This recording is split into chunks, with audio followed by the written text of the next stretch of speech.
44비치 팟캐스트는 클라우드 프로그래밍 IT 소식을 다루는 개발자들의 방송입니다. 구독과 좋아요 눌러주세요.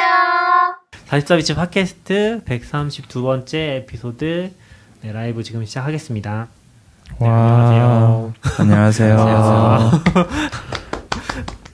네, 오늘은 지금 저희 항상은 아니지만 자주는 못 나오시지만 너무 바쁘셔가지고 얌얌님이랑 그리고 아웃사이더님이랑 저번 주에 나오셨던 오지님이라고 하면 되나요? 네. 일단 원하시는 닉네임 있으면 그때 우리 뭐라고 불렀죠? 저번 주에? 오지라고 불렀던 오지라고 했던 것 같아요. 저희가 뭐 여기저기 쓰는 이름도 있다 보니까 네, 그렇게 해서 다들 메타버스에 살고 있어요. 같이 해보도록 하겠습니다. 지금 너굴님이랑 시피님은 저희 얘기해도 되나? 혼쭐러도 되나? 그냥 놀러 가셔가지고 저기 멀리 어디 좋은데 놀러 가셔가지고 같이 가신 건 아니고요. 네, 오늘은 제가 진행을 하도록 하겠습니다. 우리 저번 주에 KT 네트워크 얘기했었잖아요. 네네. 그때 저희 얘기하고 나서 바로 또 발표했었잖아요. 어떻게 보셨나요? 생각보다 제가 얘기했던 부분들이 많이 맞아가지고 좀 놀랬었고요. 네네. 내가 이 정도라니. 점집 차려도 되겠는데? 이번에 과학기술정보통신부에서 그 보도자료가 배포가 됐습니다. 이거는 사이트에 들어가서 누구나 볼 수 있기 때문에 한번 읽어보시면 되게 좋을 것 같아요. 그래서 이번에 장애는 라우팅 문제였었고, 이제 그 과정에서 라우팅 프로토콜을 통해서 잘못된 라우팅 정보가 전파가 돼가지고 장애가 발생했던 문제였습니다. 그 외에 이제 기술적인 부분이 말고 절차적인 문제 부분은 이제 협력사와 본사 직원이 이제 같이 일을 했어야 되는 건데 그러지 않고 이런 여러 가지 이슈들이 껴있다 보니까 인재들이 발생한 것 같고요.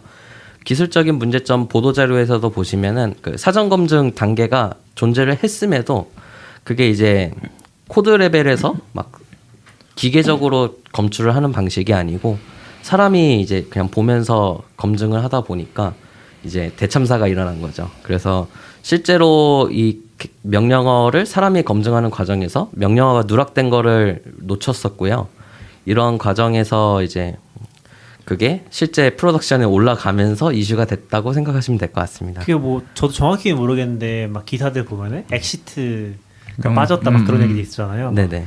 그게 막 그런 거 생각하면 되는 거죠. 옛날에 우리 막 어셈블리 짜면은 점프해가지고 가다가 종료시키려면 엑시트 시키고 막 그런 거. 보통 이제 명령어를 쉘 스크립트? 네.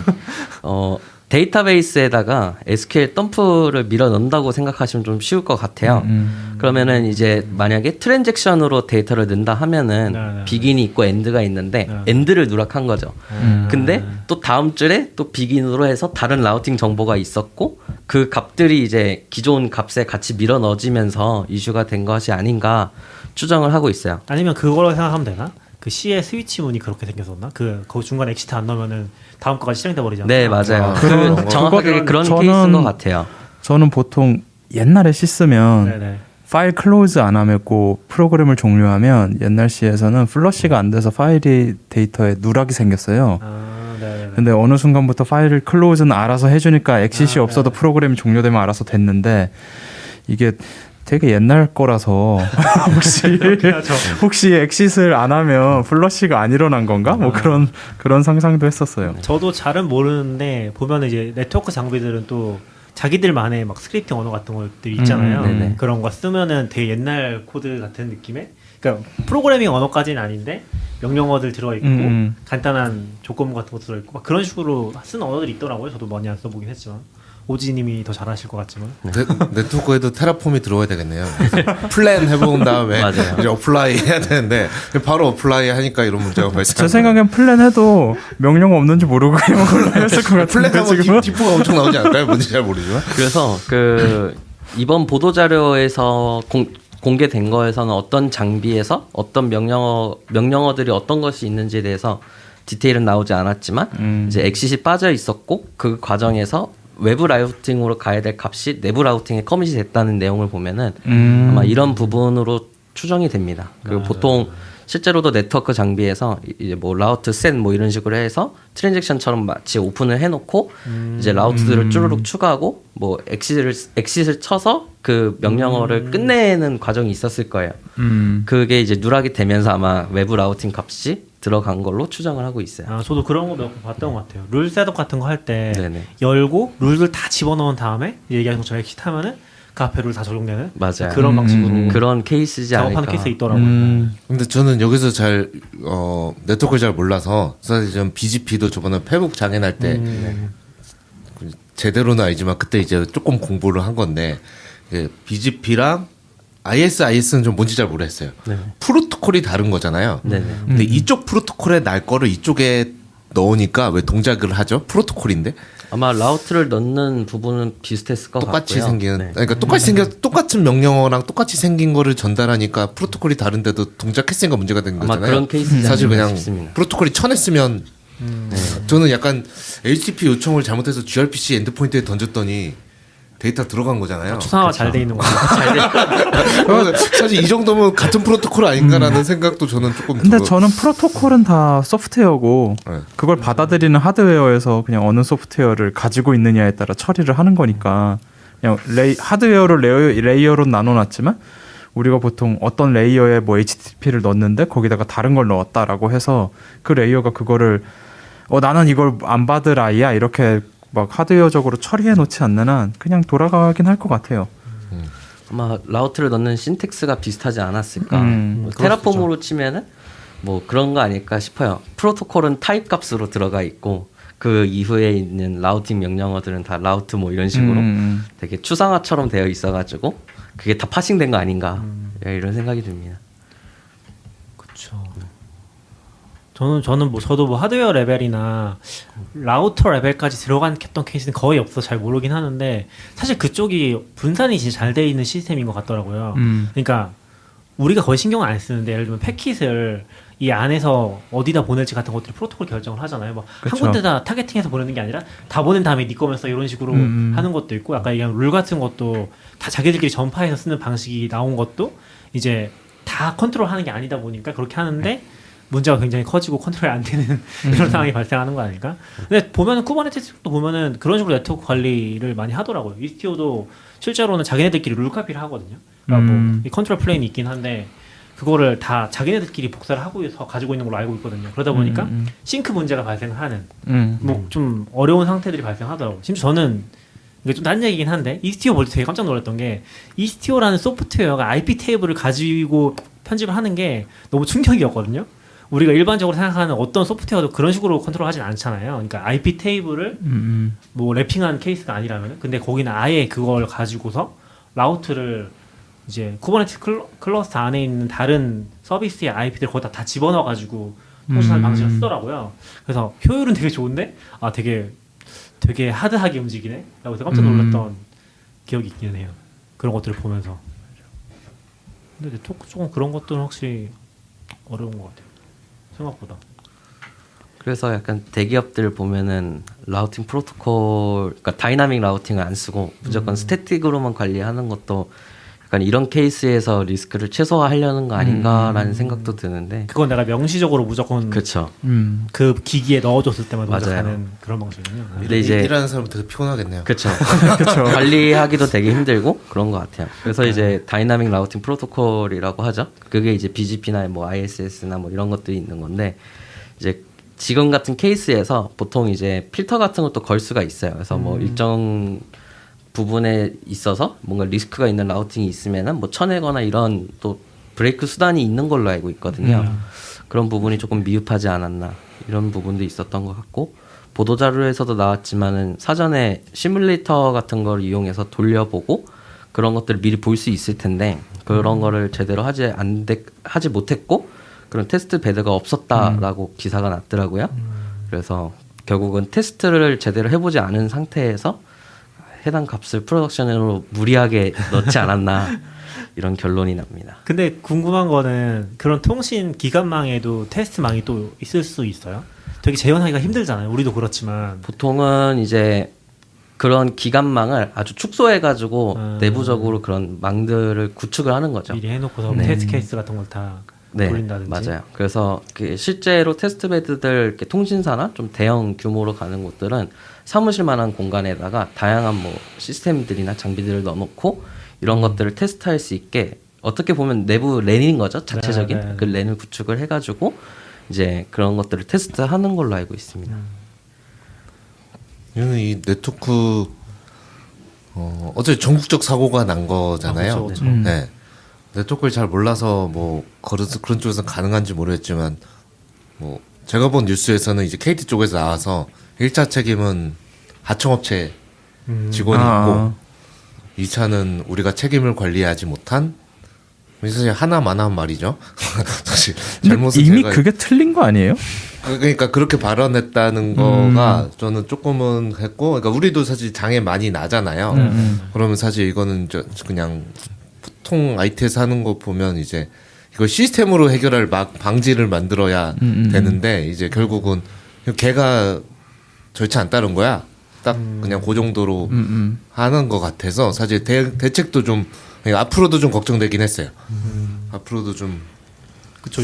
요 정도 이슈로 전국적인 장애가 날 수 있는 거니까. 그러니까 결국 걔네가 그쪽에서 그쪽에서 생각해낼 수 있는 아마 대응책 같은 게 뭐 결제 서류 올린 다음에 명령을 실행해 막 이런 거 수준일 것 같아서 그러니까 말한 대로 가다가 아니면 뭐 우리가 생각하는 건 뭐 문제가 생기면 중간에 10%쯤 됐을 때 막아버린다거나 막 그런 식의 자동화된 어떤 거를 계속 개발해야 이게 도움이 될 것 같은 네트워크가 그렇게 가능한지 잘 모르겠어요. 하지만 했는데 왠지 그렇지 않을 것 같아서 하청업체는 뭐 서류 올린 다음에 허락받고 해 뭐 이런 것만 가혹해지지 않을까? 그렇죠.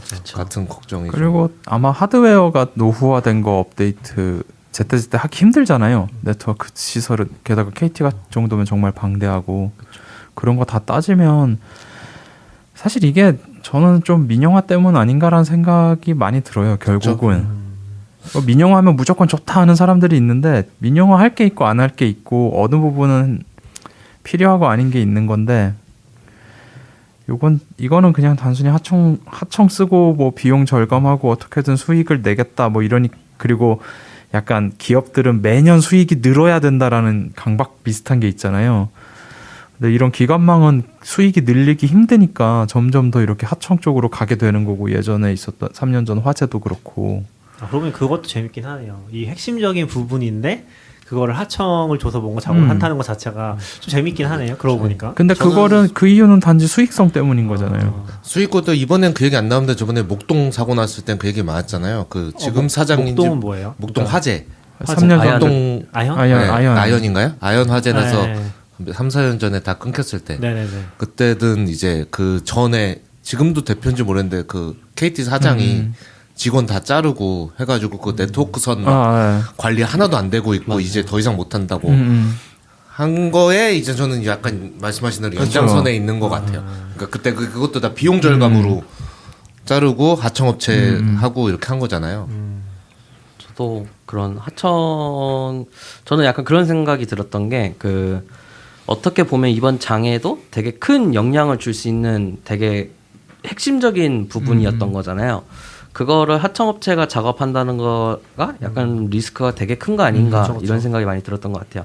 아무래도 가장 잘 알고 있는 시스템에 대해서 파악을 하고 트러블 슈팅을 가장 잘할 수 있는 거는 제가 생각하기에는 본사 직원이라 생각을 하는데 그러면은 역시 본사에서 진행을 했으면은 이런 것 대응도 좀 더 빨리 했을 수 있고 뭐 그걸 좀 더 사전에 막을 수도 있고 본사에서 하게 되면 사실 내부 기준이랑 가이드들이 막 생기니까 단순히 사람만 검토하는 게 아니고 뭐 자동화나 뭐 여러 가지 부분으로 뭐 추상화가 되든 가드라인을 부여를 하든 뭐 이런 좀 안정성이 높아지지 않을까 이런 생각이 드는 것 같아요. 사실 하청업체도 하청업체는 그냥 정말 시키는 걸 했었을 거 아니에요. 물론 그 과정에서 약간의 실수가 있었던 거지만 근데 이제 본사에서 할 때는 더 유기적으로 다른 팀들과도 이야기를 해볼 수도 있는 거고 그런 부분들이 있을 것 같다는 생각이 많이 들었어요. 본사라고 하면 애매하지만 이제 그걸 우리가 그래서 정직원을 해야 된다고 얘기하는 거긴 하죠. 그래서 약간 비아냥처럼 농담처럼 블라인드 글 같은 거 쓰자 돌아야 되는데 KT 사람이 이건 우리가 한 거 아닐 거야. 우리는 그런 거 할 줄 모르거든. 이런 거를 쓴 게 돌아다니는 게 있었거든요. 조작인지 모르지만 그래서 그런 거 보면 좀 안타깝죠. 네. 근데 그러면은 제가 알기로는 완전 기관망은 KT랑 SK랑 뭐 다 KT가 깔아놓은 거고 그걸 공유해서 쓴다고 알고 있는데 그거는 맞는 건가요? 그러니까 다른 데 영향이 아니지 않아요? 아예 그럼 SK는 따로 망을 깔아놓은 거예요? 그런 거 아니에요? 근데 해외로 나가는 거는 그게 KT를 이제 다 타야 되는 걸로 알고 있긴 한데. 그러니까 구조의 포인트마다 다른 걸로 알고 있어요. 아, 그래요? 저도 이거 디테일하게는 잘 모르는데 제가 알기로는 이제 KT가 결국은 시작은 이제 국가 사업자에 가까웠기 그쵸, 때문에 그쵸. 이제 국가망을 결국은 이제 사적으로 이렇게 사업을 하는 개념인 건데 그러다 보니까 이제 되게 메인이 되는 라인들은 다 KT 걸로 알고 있어요. 그래서 말씀해주신 부분처럼 다른 통신사가 그거를 이제 임대를 받아가지고 사용을 하는 거고 그 외적인 인프라들이 있겠죠. 예를 들어서 뭐 통신 중계기 이런 것들은 이제 다 각 통신사의 장비니까 이제 그런 부분은 또 그 회사 거라고 생각을 합니다. 되는 걸로 알고 있습니다. 여러분 혹시 오해하실까봐 오진님은 KT에서 초빙한 건 아니고요. 당근마켓의 SRE 엔지니어님입니다. SKT에서 SK 브로드밴드에서 초대한 것도 아닙니다. 저 예전에 처음 이거 인터넷망 깔릴 때 이제 봤던 뉴스 기억으로 떠올려 보면 어차피 같은 곳에 계속 선을 까는데 왜 두 번 세 번 까냐 해가지고 그때 이제 이 통사 그때 당시에 걔네 하나로 뭐 이런 애들 모아가지고 같이 돈 내고 같이 깔고 그 다음에 그거 공유해서 쓰는 약간 그런 식으로 진행됐던 것 같아요. 그 후에 이제 운영은 알아서 하는 거고. 네.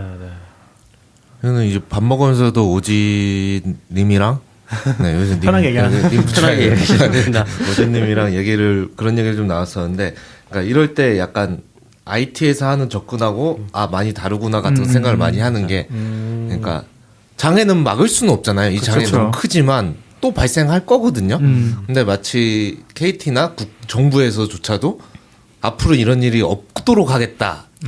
같은 접근? 그러니까 보통 저희는 그렇게 전환된 지가 많이 됐잖아요. 장애는 날 거야. 그럼 남은 어떻게 할지를 고민하는데 이제 약간은 어떻게 보면 개발 쪽에서도 한 10년 전 이럴 때 하던 접근? 어떻게 하면 장애를 0으로 만들 수 있지? 같은 접근을 아직도 하고 있는 거죠. 시그마 6 뭐 이런 거 들어오는 거죠. 네, 그렇죠. 그래서 생각해보면 약간 만약에 이런 상황에서 KT는 못하지만 국가는 예를 들어 뭐 망을 모든 가게에 이중화할 수 있게 어떤 뭐 가격 할인 정책이나 이런 거를 더 적극적으로 한다거나 왜냐하면 선 두 개였으면 됐잖아요. 그쵸. 네, 그랬으면 문제가 한 10분의 1로 줄어들었을 텐데 물론 개인이 핸드폰을 두 개 할 수는 없지만 이심하고 이렇게 근데 뭐 그런 방안을 고민한다거나 아니면 최소한 정부망은 다 이중화가 해놓는다거나 저는 정부도 많이 끊겼을 것 같거든요. 실제로 많이 끌렸다고 기사가 났었어요. 그러니까 정부는 최소한 다 이중화를 해놓다거나 뭐 아니면 이런 발생했을 때 우리는 어떻게 국가들은 그러니까 이번에도 많은 사람들이 전쟁 난 거 아니야라고 하잖아요. 그렇죠. 네. 근데 저도 약간 나중에 그거 다음에 궁금했어요. 요즘 완전 유행된 그거 비상 북한에서 재난 재난입니다. KT가 망이 되면 그건 되는 그러게. 건가 안 되는 그것도 건가? 안 그거 안 와요. KT도 그것도 안 되겠죠. 그러면 사실 그것도 전혀 국가 재난 도움이 안 되는 거잖아요. 그러니까 그런 근데 방식을 고민해야 될 것 같은데 사실은 국가는. 그러니까 국가 재난 상황에 대해서는 저 훈련소 때 배웠던 걸로 얘기를 하면 사람도 가고 우편도 보내고 전보도 보내고 그렇죠. 문자도 보내는 그냥 할 수 있는 걸로 다 뿌리는 그게 기본이라서 그게 이중화잖아요, 사실. 쌍중화, 그렇죠. 다중화 한 네. 거지만. 그래서 아마 그냥 KT가 안 되면 재난 문자가 안 오겠죠, 기본적으로는. 근데 이제 SK나 뭐 LG 쓰는 분들에게는 갈 거고 발송은 했을 테니까 문제는 이제 그걸 발송하는 정부 기관이 KT만 쓴다 하면 발송을 못 할 테니까 그건 또 좀 다른 문제가 될 거고. 그러니까 보내는 국가는 시스템이 저는 KT만 쓰는지도 궁금하긴 네. 하네요. 갑자기. 그래서 저는 그냥 그 앞으로 이런 일이 없게 하겠다라는 얘기 들었을 때 이제 배포 전에 엑싯이 있는지 검증을 하는 스텝을 넣겠구나. 그러니까 엑싯이 없어서 안 되는 거를 막겠다 정도로 사실은 이해했어요. 다음에 그냥. 나오겠죠. 엑시 잘못 넣어. 네, 뭐 그런 거 있죠. 그럼 이제 다음에 엑시 두번 프로토콜에 넣어서 오류. 엑싯은 여기에 들어가야 합니다. 뭐 이런 걸 수도 있고. 이번에 보도 자료에 실제로 보시면은 향후 조치 방향이 있습니다. 거기에 보면은요. 그 자세하네요. 뭐 오류 확산 방지 체계 등 네트워크 관리 체계를 점검하는 게 첫 번째. 그다음에 이제 네트워크 작업으로 인한 오류를 사전에 진단할 수 있는 시뮬레이션을 도입한다가 두 번째가 되고요.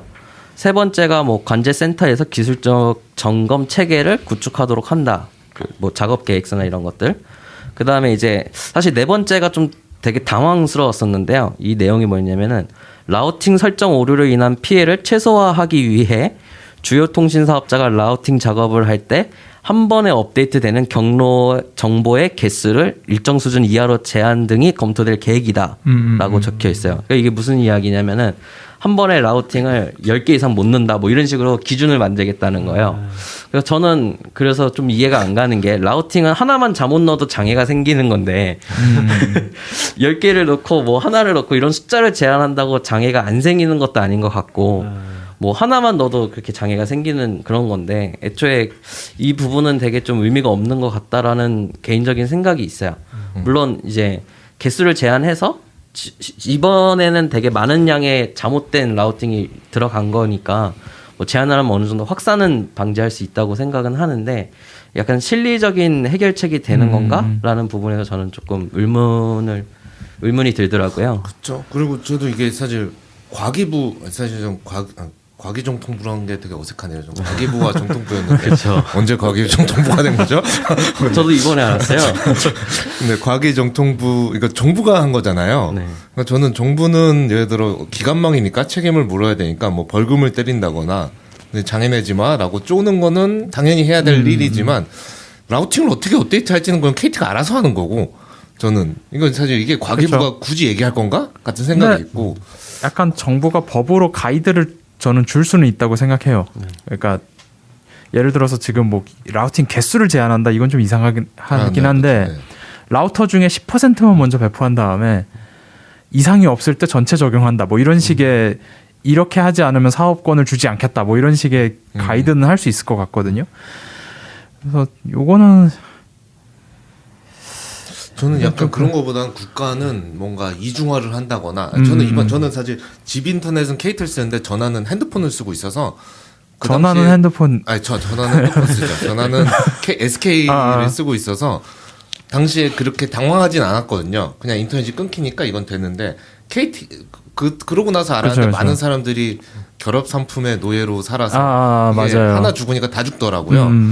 사실 그런 것도 이제 이렇게 되니까 문제가 되는구나라는 생각에서 맞아요. 그냥 진짜. 막 던지는 거지만 예를 들어 타송 통신사끼리 결합 상품을 할 수 있다거나 그러니까 국가가 할 수 있는 일을 국가는 국가가 할 수 있는 정부는 정부가 할 수 있는 일을 해야 되지 않나 라우터 업데이트 룰 만들고 이런 거는 그쵸. SKT가 하고 KT가 하면 되지. 그쵸, 그쵸. 사실 현업 입장에서 짜증나잖아요. 분명히 얘네도 그렇게 하면 안 되는데 하는 막 수만 가지 있을 거거든요 여기에. 근데 그런 거 말고 정부는 정부가 할 수 있는 고민을 하고. 맞아요. 예. 근데 아직까지 좀 분권화가 많이 안 돼 있어서 그런 것 같기도 해요. 그러니까 이 우리나라는 여전히 되게 독재 정권 시절에 그런 부분들이 있잖아요. 그러니까 무슨 말이냐면 KT도 사실 독점 사업자잖아요, 사실상. 그렇죠. 그러다 보니까 영향력이 너무 크고 그게 안 됐을 때 영향을 받는 범위가 너무 큰 거죠. 그러니까 사실 뭐 통신사 10개쯤 되면은 10개쯤 되겠지만 사실 그러니까 그 점유율이 좀 나눠져 있으면은 사실 뭐 한 게 안 돼도 뭐 그러려니 할 수도 있는데 그러려니 못 하는 거죠. KT 제일 큰데 국민의 한 40% 50%가 바로 영향을 받는 그런 게 안 되니까 좀 강하게 얘기를 하는 게 아닐까? 그런 느낌도 좀 받긴 했어요. 그러니까 되게 보안이랑도 많이 연결돼 있고 국가 보안이랑도. 사실 국가망에 가깝다 보니까 KT는 특히나 더 저번에도 잠깐 오지랑도 얘기했었는데 그 해외에서는 장애가 굉장히 많을 것 같아요. 그러니까 되게 이게 뭐 지역별로 통신사 다 따로 있고 그런 데들은 진짜 많을 것 같고 오히려 저희가 거의 장애를 안 겪는 거라고는 생각은 해요. 다른 해외 얘기들을 들어봤을 때 유럽이나 미국도 마찬가지고 그럼에도 불구하고 영향력 한 번 장애가 나면 영향력이 너무 크다 그런 느낌이 있죠. 그러니까 약간 이게 뭔가 한번 그러니까 웹사이트 장애가 아니라 뭐 AWS 장애 나는 느낌 그런 차이. 맞아요. 그래서 이거 조치 방향을 실제로 하는 팀이 과기정통부에서 네트워크 정책 실장을 단장으로 해서 여러 전문가들과 태스크포스를 구성해서 운영을 하려고 추진을 하는 내용인 거예요. 그래서 제가 드는 느낌은 그 어쨌든 사실 개인이 이중화를 하는데도 많은 비용이 들어가는 거고 노력이 필요하잖아요. 그래서 전체적으로 통신사, 그러니까 우리가 말하는 통신 3사들의 품질을 일정 수준 이상으로 올리려고 하는 거라는 생각은 들어요. 그게 일단 1차 목표겠죠. 네. 네. 그래서 근데 이제 옛날에 가끔 이런 거에 대해서 안 좋은 경험들이 있으니까 이런 맨 처음 나왔을 때 사실 과기부 뭐 이런 데가 처음 나왔을 때 정책들이 이상한 경우가 많았었던 경험이 있다 보니까 조금 불안하긴 한데 옛날보다 많이 나아진 것 같아요. 그 퀄리티가 목적은 동일한데 퀄리티가 안 올라갈 것 같다는 생각이 그렇죠. 퀄리티가 낮아질 것 같은 정책도 많았어요 옛날에. 저는 거꾸로 굳이 에너지를 낭비하는 거 아닌가라는 생각도 드는 게 KT인 경우에는 사실 조금 관리가 들어가야 된다고 보지만 다른 통신사들은 완전 민영 통신사니까 사실 장애가 많이 나오면은 알아서 사람들이 해지를 할 거기 때문에. 근데 엄밀히 말해서 KT 100% 민영화 됐어요. 아 그렇죠. 그렇죠. 네, 그래서 그렇죠. 네. 셋 다 엄밀히 말하면 다 민영 사업자라서 사실 제가 말하는 건 약간 정부기관이나 이런 부분에 디펜던시가 걸리는 부분이었던 것 같아요. 네. 그래서 장애가 많으면 어차피 사람들이 바꿔 탈 거기 때문에 괜찮지 않을까라는 생각도 들기는 했네요. 전 사실 이걸 저는 잘 안 바꿔 탄다고 경험을 해서 그거 이번에도 안 좋다면서 계속 쓰잖아요 다들. 근데 저는 이번에 보상이 뭐 1,000원에서 얼마였지? 1인당? 그 정도 보상이 뭐 한대요. 평균 개인은 1,000원, 뭐 사업자는 뭐 4,000원인가 5,000원인가 그렇게 한대요. 이게 말이 안 되는 금액이거든요.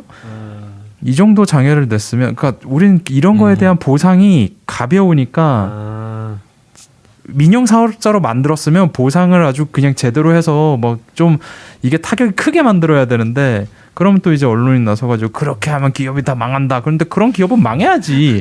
그런데 저는 오히려 조금 다르게 생각했는데 이게 기관망이라서 좀 어렵긴 한데 네. 모든 서비스에는 SLO라는 게 있잖아요. 네네네. 근데 이거 89분이면 월로 하면 좀 높은데 연으로 하면 사실 99.999 갈 거거든요. 아, 그렇죠, 그렇죠. 그러니까 사실은 걔네가 말하는 3시간 같은 게 사실 3시간 되게 적은 거거든요. 3시간 아, 그쵸, 장애라는 그쵸. 건. 한 번만 한 거라고 치면 아, 그렇죠. 1년에 만약에 한 번 네네. 있었으면 뭐 매달 나는 건 맞아요, 아니잖아요. 맞아요. 그러면 사실은 제가 보기엔 말은 안 되진 않거든요. 왜냐면 그렇죠, 그렇죠. 프로그램이라는 그걸 게. 찾았겠죠. 네. 그런 그래서 부분은. 저는 약간은 기관망이라면 사람한테 보상해야 되는지 모르겠고 그 가게들은 솔직히 피해 있고 그쵸. 그런 거는 또 따로 해야 되긴 하는데 사실 개인은 전화 못한 거를 어떻게 그거를 과연 측정해서 그러니까 줄 수 개인 있냐. 1,000원보다도 사업자 4,000원이 그쵸. 전 되게 말이 안 된다고 생각한 게 이게 장애가 난 시점이 점심시간이거든요. 다들 결제할 때예요. 어떻게 보면 특히 식당들은 그게 5,000원밖에 안 돼? 약간 그 생각이 들더라고요. 그것도 이견 많지만 최근에 뭐 그런 거 있잖아요. 뭐 중대재해 처벌법인가 그런 것도 사실 이런 거 관련된 거 아닌가요? 그러니까 영향력이 큰 그 뭐 플랫폼이 타겟팅돼 있긴 하지만 영향이 큰 사업자가 네. 문제를 일으켰을 때 처벌을 할 수 있는 법을 만드는 그런 취지 예, 아닌가요? 그런 취지인데 이제 또 뭐 당마다 좀 다르게는 어디서 누더기가 됐다 뭐 이러기는 하지만 결국 그런 게 조금씩 만들어지고 있는 거죠. 근데 아직까지 저는 좀 이게 약한 거 아닌가? 보상책이? 물론 이제 거의 모든 가입자한테 1,000원이면 적은 금액은 아니겠지만 KT인 가입자가 많으니까. 근데 뭐 어떡해. 저는 개인 생각으로는 이게 사람이 엄청 많잖아요. 네네. 일반 사용자한테는 1,000원 주지 말고 그게 약간 그렇죠. 중소상인한테 가야 되지 않나? 왜냐면 1,000원도 이걸 예.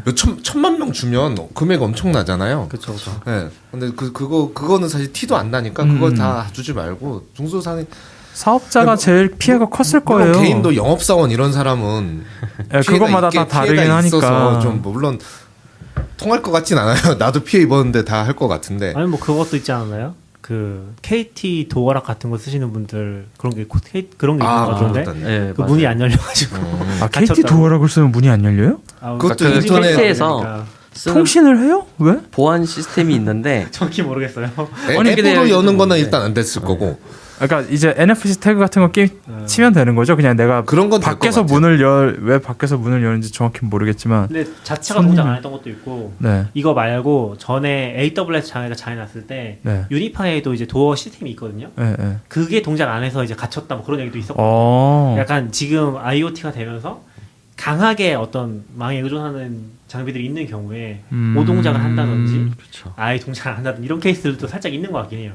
와. 그래서 실제로 이거는 약간은 잘못 퍼진 거 아닌가 얘기가 저는 좀 생각하는데 테슬라가 망이 그 와이파이 그 LTE망이 KT 거를 쓰거든요. 네. 근데 이제 저는 트위터에서 그 시간에 차문이 안 열렸다. 이런 얘기를 봤는데 저는 사실 그 회의 작업하고 있는데 장애가 나서 테슬라를 몰고 회사에 왔거든요. 저는 그냥 왔는데 갑자기 그래서 갈 때 이거 그럴 리가 없는데 블루투스인데 이거 왜 차문이 안 열려? 근데 실제로 해봤을 때 좀 차문 잘 열리고 잘 되고요. 이제 그것만 안 됐죠. 이제 그건 안 됐겠죠. 앱으로 여는 거. 그거는 사실 인터넷이 안 되는데 그게 되겠어요? 그건 안 됐을 그거는 거고. 안 될 거고 당연히. 그리고 저도 운전할 때 도로교통은 표시가 안 됐죠. 차 뭐 오토파일럿 이런 거 다 자율주행 이런 건 다 되는데 그건 이제 도로교통 정보를 다운로드 받는 거는 망이 안 되니까 저도 안 된다고 표시 나왔던 것 같아요. 별로 크게 신경 쓰진 않고 왔는데 근데 그런 거는 안 되는 건 이해되지만 자율주행이 안 되진 않는 거죠. 네. 망이 망해도 사실 제가 만들어도 그렇게 만들겠죠. 사실 그래서 뭐 5G가 돼야 자율주행이 된다. 이거 저는 되게 말도 안 된다고 생각하는 게 아니 내 앞차가 막 칩이 고장 났어. 그럼 그걸 들이받을 게 아니잖아요. 그렇죠. 여튼 갑자기 자율주행으로 새서 죄송합니다. 여튼 개인 통신을 이중하기 어렵다는 의견에 동의하지 못하시는 분과 함께하고 있습니다. 저는 이중화를 스타벅스와 함께하기 때문에 이번에 스타벅스가 안 된 거지만 지난주에 들으셨을지 모르겠지만 막 위성 전화까지도 같이 얘기했어서 이중화에는 언제나 돈이 많이 듭니다. 이제 그런 개인적 차원에서 이거를 해결을 한다면 어떤 방법이 있는지 경험담을 듣는 시간이 된 것 같습니다. 저도 뭐 SP와 OF에는 되게 민감한 편이긴 한데 여기 훨씬 민감하시더라고요. 그렇죠. 그때 한번 그 얘기 해주셔도 될 것 같은데 그 이사하실 때 인터넷 안 돼서 LTE로 인터넷을 한 거. SP, OF는 다 동의할 텐데 페일러의 상황이 훨씬 크시더라고요. 내가 생각하는 페일러의 상황. 사실 저는 정확히 말하면 저는 제 스마트폰이 3시간 동안 통신이 안 돼도 저는 페일러라고 생각 안 하거든요. 전 그냥 오늘은 사무실 일 안 하는 날 뭐 그냥 그렇게 생각하는 거지. 일단은 근데 이제 그런 부분이 있는 것 같아요. 장애가 많으면은 사람들이 거기에 맞춰서 약간 대응책 이런 것들이 되게 진화를 하는 것 같아요. 실제로 제가 인도네시아에 있을 때 보면은 이제 몇몇 친구들은 유선랜을 넣고 그것도 이제 가끔 끊기고 이러니까 무선 라우터를 아예 LTE 라우터를 쓰더라고요. 그래서 그렇게 이중화를 해서 쓰는 케이스도 많이 봤고 이제 동남아 국가들이 아무래도 전기가 막 가끔 끊기고 이런 케이스들이 있다 보니까 UPS를 놓은 곳들이 되게 많더라고요. 그래서 관공서 같은 데를 갔을 때도 실제로 UPS가 컴퓨터 옆에 그냥 하나씩 있고 이런 것들도 봤었고 조그만한 상점 같은 것도 다 UPS가 하나씩 있더라고요. 그래서 결제는 해야 되니까 아마 그런 것 같은데 그런 것들 보면서 약간 우리나라가 되게 어떻게 보면 인프라에 걱정이 별로 없구나 이런 생각이 많이 들었던 것 같아요. 그래서 잘 돌아가니까. 네, 잘 돌아가니까. 그 포인트도 재밌는 것 같은 게 약간 그런 느낌인 것 같아요.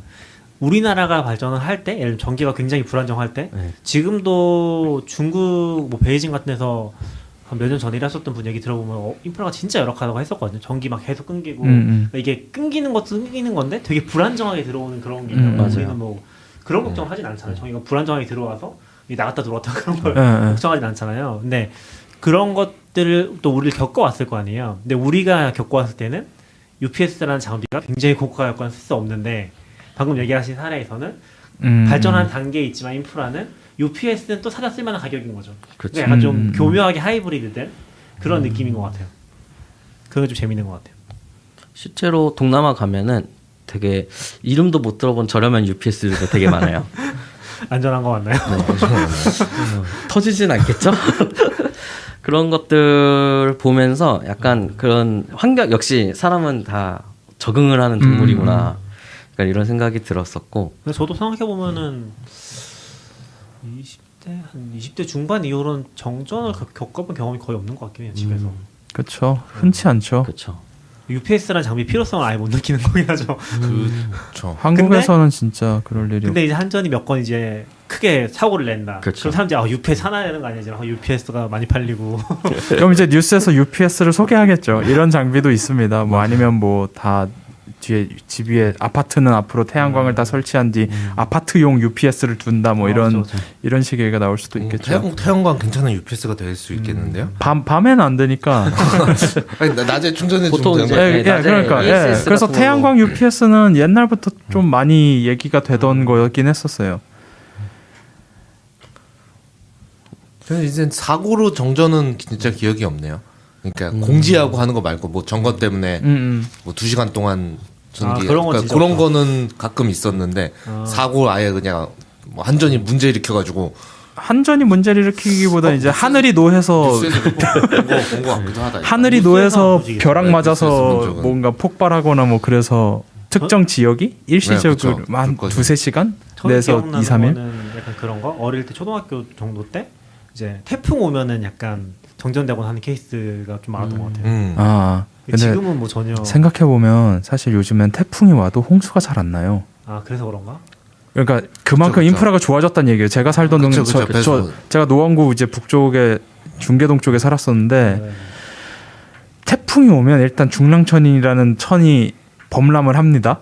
그럼 사람들이 다리에서 그걸 구경을 해요. 근데 그때 상계동은 홍수가 났어요. 늘.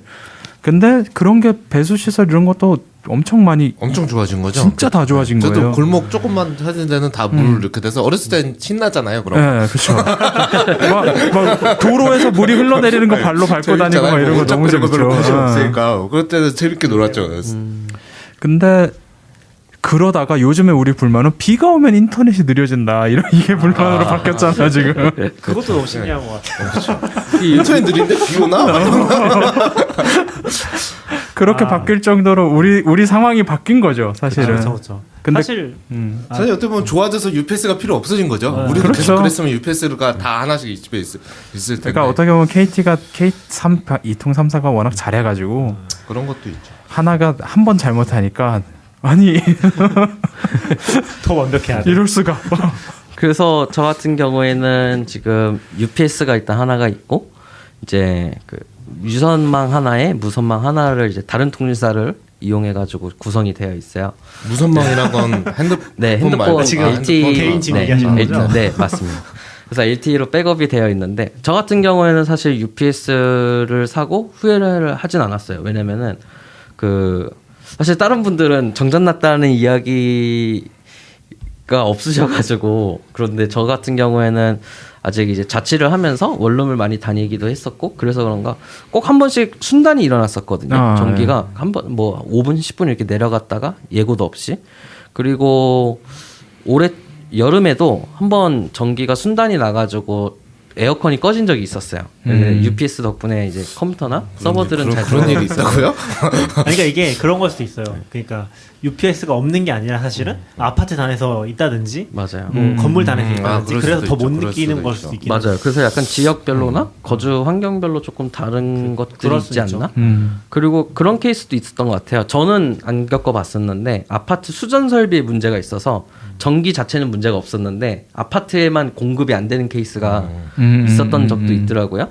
그래가지고 그런 것들을 보면은 오히려 의미가 있는 거 아닌가. 근데 만약에 UPS가 있어요. 네. 그러면 UPS가 없을 때는 만약에 노트북은 상관없지만 내 데스크탑 쓰고 있으면 컴퓨터 꺼지고 버릴 거잖아요. 그쵸. 순간. 그러면 UPS가 필요한지 알지만 UPS를 도입한 순간 이 UPS가 역할을 하고 있는지 없는지 내가 알 수가 없잖아요. 그 장비에 모니터링 나오는 거 아니에요? 장비의 모니터링이 되고요. 그래요? 일단 UPS의 기본적인 기능이 전기가 내려가면은, 그러니까 한전 인입이 내려오면은 일단 알림을 울려줍니다. 그래서 배터리로 돌고 있으니까 알림을 주고 좋은 UPS를 쓰시 이제 용량이 큰 거면은 이제 최대한 버티고 배터리가 얼마 안 남았을 때는 컴퓨터들에게 이제 종료 신호를 보내는 기능까지 있어요. 오. 그리고 제가 쓰는 것도 이제 USB랑 이제 인터넷으로 이제 모니터링이 돼서 SNMP라는 모니터링 프로토콜이 있는데 그걸로 이제 전압이랑 제가 사용하고 있는 전기 양까지는 다 모니터링이 돼요. 진정한 IoT죠. 그래가지고는 이제 실제로 그 전압을 보면은 전압이 출렁거릴 때가 보통 여름에 있어요. 다들 에어컨을 켜고 사니까 전압이 많이 강화가 되는데 제가 사용하는 UPS는 온라인 방식이라 해서 AC가 들어와서 DC로 컨버팅을 하고 그 DC를 다시 AC로 컨버팅을 하는 거거든요. 그래서 전압을 완벽하게 보장을 해줘요. 그래서 실제로 200V까지 전압이 강화가 됐었는데 그 제가 UPS를 써가지고 저는 230V를 계속 유지하고 유지를 해가지고 사용을 했었던 그렇게까지 신경 쓴다고요? 것들이 있어요. 저도 잘은 모르는데 저 전력의 질이 엄청 중요하다고 하더라고요. 네. 전력의 질이 나쁘면은 장비도 엄청 많이 고장나고 맞아요. 특히 사운드 장비나 이런 것들은 진짜 민감하고 여기도 아마 사운드 작업 같은 것도 하실 걸로 알거든요. 그래서 전기 질이 중요하다고 하긴 하더라고. 잘 모르지만 한 번도 신경 안 써봐. 이게 채굴기 돌리고 이런 거 이게 우리는 신경을 잘 안 쓰는데 실제로 그게 그러니까 어떤 집 가면 전자기기가 잘 고장 난다 뭐 이런 집들 있잖아요. 그런 데가 보통 그 파워 그리드가 잘 제대로 안 돼가지고 전압이 올라갔다 내려갔다 하면서 뭐 220이 들어오다가 갑자기 180이 됐다가 230이 됐다가 막 이러면 그럼 이제 더 일찍 죽어버린다는 거 하더라고요. 부하가 그건 많이 이제 기계가 좋아져서 그런 게 없는 줄 알았어요. 그러니까 기기 왠지 이런 걸 비싼 걸 사면 맥북을 사시면 얘네가 고압이면 알아서 맞고 뭐 이런 게 있대요. 근데 싼 장. 저렴한 장비나 뭐 우리가 흔히 쓰는 전구나 이런 거 어떤 집은 유독 그리고 특정 벌브가 어디에 설치한 애가 예를 들어서 잘 거실 거는 오래 킨다고 치더라도 유독 3개 중에 하나만 뭐 이런 경우들이 그런 거에 해당해서 그거 없애려고 그런 거 좀 막으려고 다이오드니 뭐 이런 거 막 꽂아 놓는 거잖아요. 맞아요. 근데 그걸로도 특히 뭐 DC 어댑터들이 잘 고장나는 집들이 있어요. 그게 다 그런 케이스라고 보시면 이런 거 잘 돼요. 몰랐으면 친구가 만약에 야, 이 집에 이사 온 다음에 잘 고장 나 그럼 뻥치지 마 이럴 것 같아. 아니요 보통 그런 하시지 웃기고 보통 하자니, 아무도 자기 집이라고 생각 안 하고 내가 손만 대면 고장나 이렇게 그런 생각하죠 식으로 보통. 오해를 하는 경우도. 그럼 이제 네 몸에 정전기가 많은가 봐 뭐 이러면서 아니면 귀신 들렸다고 이제 질 터가 안 좋다고 이제 굿하고 이제 그 풍수지리 보면 수맥이 흐르고 있고 뭐. 맞아요. 그럴 수 있죠. 우리 이 얘기가 좀 길어진 것 같긴 한데 UPS. 다른 얘기로 넘어가 볼까요? 네트워크 이중화 다 된 건가요? 더 하실 얘기 있나요? 진행할까요? 아니, 어떻게 할까요? 더 해주세요. 아 그런가요? 더 하실 얘기. 그러니까 일단 파워 이중화는 UPS로 해결했다. 여기까지는 파워 이렇게. 이중화는 UPS로 했다. 그리고 요거 하나만 더 UPS가 제가 알고 있는 UPS는 그냥 약간 큰 변압 발전기처럼 생겨가지고 거기에 이제 전원을 그냥 플러그를 여러 개 꽂는 방식밖에 모르는데 이게 그 방식이면 이제 냉장고는 운영이 안 되는 거잖아요. 단선이 됐을 때 그럼 이제 집 전체 UPS를 하셨나요? 아니면 아니요 저는 주요 장비만 주요 장비만 주요 장비만 냉장고는 주요 장비 안 들어가신 그렇죠. 거죠? 왜 주요 장비의 기준이 달라? 그 UPS를 만약 냉장고 같은 거 하려면은 되게 용량을 큰 걸 써야 돼요. 그게 용량이 큰 게 배터리 용량도 있지만은 그 UPS 자체에서 공급을 할 수 있는 최대 전류가 있어요. 이제 그것도 되게 높은 걸 써야 그것도 돼서 높아야 되고 그런 것들은 열도 일단 많이 나고요. 그런 유지하는데도 배터리도 원래 주기적으로 갈아줘야 되거든요. 그러다 보니까 이제 배터리 값도 만만치가 않을 것 같아요.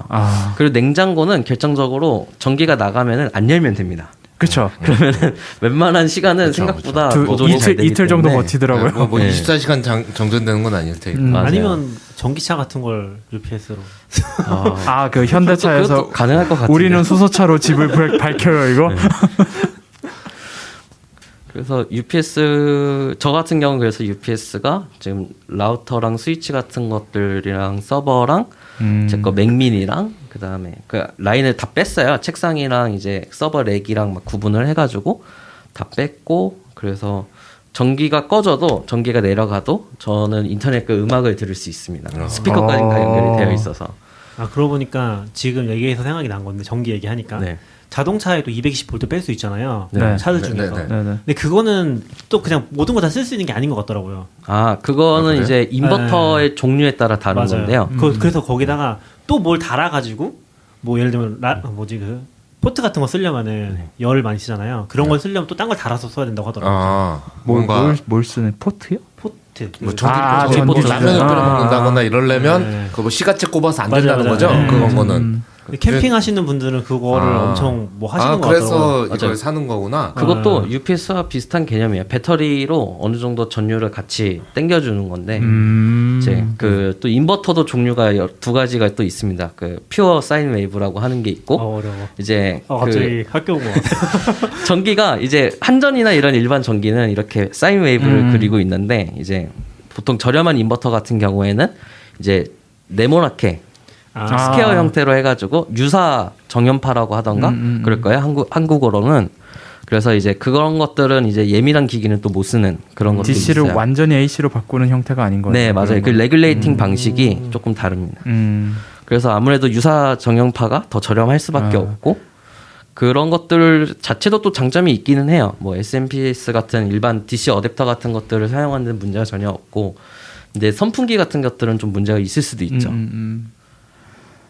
전 그런 거 이제 버스 같은 데 타면 요즘엔 막 그 전원 연결할 수 있는 데들 있잖아요. 거기에 보면 너무 과도하게 쓰지 말라는 문구가 보통 있거든요. 그래서 그렇죠. 도대체 누가 여기서 뭘 했길래 이런 게 붙어있나 했는데 그냥 약간 장비의 그거군요. 버스 220이 있어요?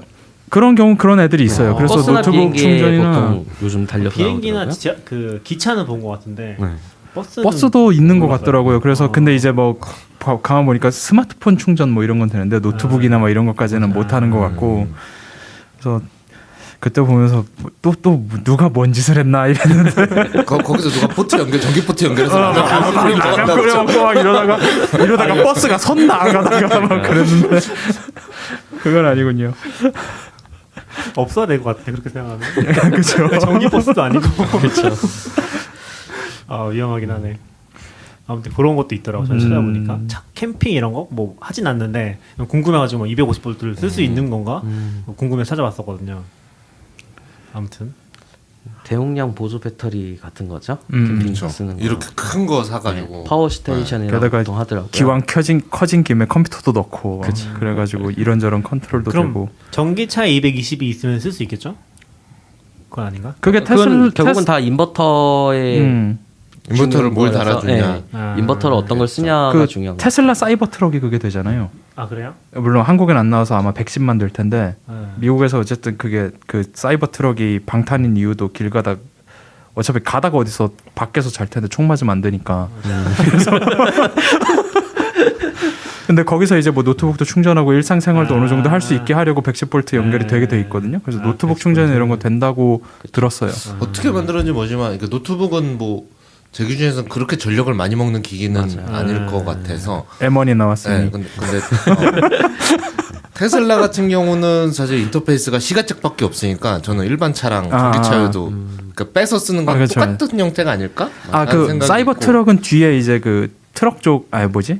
거기 화물칸 쪽? 아, 네. 그쪽에 아예 그 플러그가 있어요. 110V 그쵸. 플러그가. 그러니까 이제 근데 거기 있으면 나가야 되잖아. 총 맞을 수도 있잖아. 그러니까 신고를 하려면 총 맞을 위험을 감수해야죠. 그 총은 뭐야 문 한번 발로 차고 깨지는 거 아니에요? 사이버 트럭 거 막아주는 거 아니야? 아니 그러니까 사이버 트럭이 픽업 트럭이긴 한데 뒤가 항상 뚫려 있는 건 아니고 이제 그 뚜껑을 막힌. 덮으면 덮을 수는 있는데 이제 그럼 솔라 패널이라서 아마 총이면 뚫리긴 하겠지만 어쨌든 뭐 어떻게든 할 수는 있겠죠. 뭐 방법은 있을 거예요. 근데 인버터 자체의 용량이 사실 중요한 거여서 네. 물론 배터리 용량도 중요하긴 해요. 근데 자동차 같은 경우에는 보통 발전기가 내장되어 있어서 그 시각적 전기를 이제 거기서도 같이 끌어와 주기 때문에 인버터 용량이 좀 중요합니다. 버스 같은 경우에는 이제 워낙 코드를 다 자리별로 빼주니까 이제 인버터를 좀 작은 걸 쓴 거 아니나 하는데 용량을 큰 거를 쓰면 또 많이 땡길 수 있습니다. 인터페이스만 같이 실제로 다른 거군요. 약간 네. USB-C랑 비슷한데 USB-C도 보니까 선들마다 기능이 엄청 다르더라고요. 그래서 맞아요. 인터페이스 다 똑같은데 실제로는 쓸 수 없는 선들이 너무 많아요. 맞아요. 집에서. 그렇죠. 그 뭐 라이트닝 포트 똑같잖아요. 근데 그것도 최대로 그 대역폭 뽑아내려면은 그냥 일반적인 USB-C 꼽아서는 아무것도 안 되고 그런 것들이 있더라고요. 그게 USB-C가 저는 그래서 좀 실패한 프로토콜이라는 생각이 가끔 드는 게 얘는 되고 얘는 안 되는 게 너무 많아서 그래서 옛날 그 얘기 또 나올 것 같아요. 무슨 케이블이 3만 원이나 비싼 거야. 1,000원짜리 쓰면 되지. 네가 1,000원짜리 USB 케이블을 쓰면 파일을 못 옮긴다고. 물론 이제는 다 클라우드로 옮기겠지만. 아니 그 뭐지? 제가 이 GPU 한번 써보려고 걔는 라이팅 그래서 USB-C 그 인터페이스긴 한데 실제로는 40GHz 지원하려면은 그 선은 또 맞아요. 거의 3m면 10만 원 넘어가더라고요. 엄청 비싸더라고요. 그래서 같은 건지 알았고 사실 잘 몰랐을 때는 신경 안 쓸 때는. 저도 다 같은 줄 알았는데 파워 딜리버리 안 되는 선도 있고 그렇죠. 디스플레이 연결 안 되는 선도 있고 근데 다 똑같이 근데 생겨가지고 심지어 진짜 안 써놓잖아요. 얘는 예. 밖에 표시가 된 게 아무것도 없어. 근데 애플은 그래도 잘한 게 다 지원해요. 얘네는 다 지원해. 문제는 제가 불만이 있는 애들은 모니터 뒤에 USB-C가 2개 있는데 왼쪽에 꽂으면 화면이 안 나오고 오른쪽에 꽂으면 나오는데 아무 표시가 없거나 이러면 그거 꼭 설명서에 아주 작게 당구장 아이콘으로. 그래서 언젠가부터는 그냥 사본 거만 자꾸 사는 것 같아요. 네, 그렇게 돼요. 쿠팡에 싼 거 나와도 안 하고 뭐 저도 애플 정품 아니면 저는 그냥 이제 그냥 받아들였어요. 애플은 아니, 케이블은 원래 3만 원씩 하는 거야. 미터당 3만 원씩 하는 게 케이블 명간 애플이지. 지금 뭐 어디서 벨킨이요? 번들이 최고고. 벨킨은 괜찮지 않나요? 네, 저도 벨킨 정도까지 쓰고 있어요. 벨킨 정도는 괜찮은데 벨킨 전 한 번 벨킨에 좀 안 좋은 경험이 안 좋. 처음에 걔네가 USB-C 냈을 때 걔네도 그걸 잘 몰랐던 것 같아요. 그래서 충전이 안 돼. 아무리 해도 충전이 안 되는 거예요. 딴 거 사면 그냥 버리는 경우가 많은 것 같아요. 아니면 처음엔 되다가 또 어느 순간 안 되고 이런 것도 맞아요. 많아서 그냥 사실 케이블 뜯어보면 안에 칩이 있기 때문에 맞아요. 근데 뜯어볼 수 없잖아요.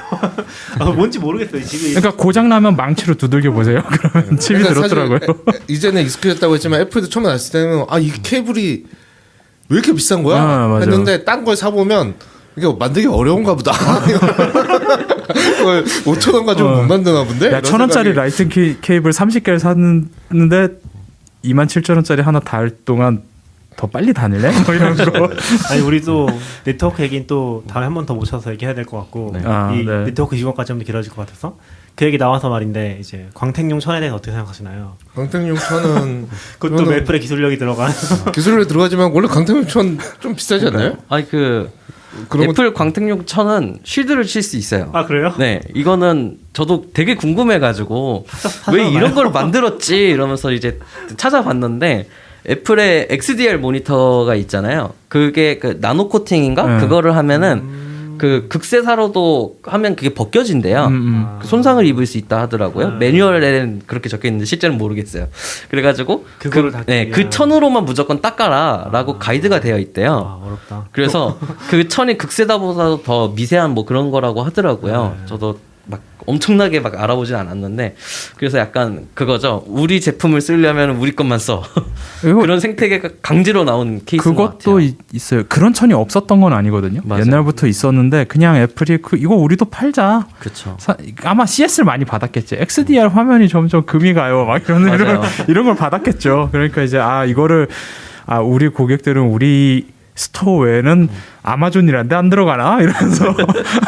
근데 저는 그게 25,000원짜리인지는 잘 모르겠지만 제가 생각에 그런 천을 제일 그래도 좋은 걸 쓰는 거는 저 같은 경우는 렌즈 닦을 때거든요. 네. 보통 그쵸. 그런 거 말고 사실 그 닦을 게 안경하고 렌즈밖에 없는데 안경은 사실 티셔츠로도 닦으니까. 그렇죠. 네. 안경은 좀 티는 되게 좋은 섬유예요. 근데 이제 그렇군요. 굳이 따로 천을 사서 닦던 거는 저는 렌즈밖에 없는데 그렇다고 그거를 뭐 어디 뭐 G마켓 쿠팡 이런 데 가서 뭐 990원짜리 사서 닦진 않거든요. 그렇죠. 네, 근데 그것도 사실 제 기억에는 뭐 몇천 원 아니면 만 원 이래주고 샀던 것 같아요. 그러니까 그런 거 생각하면 저는 납득할 만한 25,000원이 조금 센 느낌은 있지만 뭐 그렇게 뭐 그러니까 천 맞아요. 따위가 어떻게 이렇게 하기에는 저는 그렇죠. 이거는 천 따위가 아니라 하이테크 천이고요. 그렇죠. 이거는 전에 제가 XDR 모니터 얘기할 때도 했던 얘기긴 한데 애플이 생각하는 프로가 대체로 영상이랑 이쪽에 집중이 돼 있어요. 모든 프로 모델이 그거에 돼 있지 사실 프로그래머를 위한 거라기보다는 프로그래머보다 그쪽이 훨씬 헤비하기 때문에 모든 게 그쪽에 맞춰져 있다 보니까 그쪽에서 생각하는 프로는 영상 작업이랑 진짜 막 하이테크들 열심히 쓰는 사람들 이 사람들 위주로 딱 맞춰져 있어서 그거 용이지 우리한테 쓰라고 준 건 아니거든요. 맞아요. XDR도 프로그래머 쓰라고 준 게 아닌데 왜 XDR이 비싸고 그 인지가 비싸다고? 그래서 약간 전용 액세서리라는 느낌을 접근하면은 이게 프로의 세계에서는 되게 저렴하고 아주 합리적인 물건이다. 네, XDR은 진짜 싼 모니터거든요.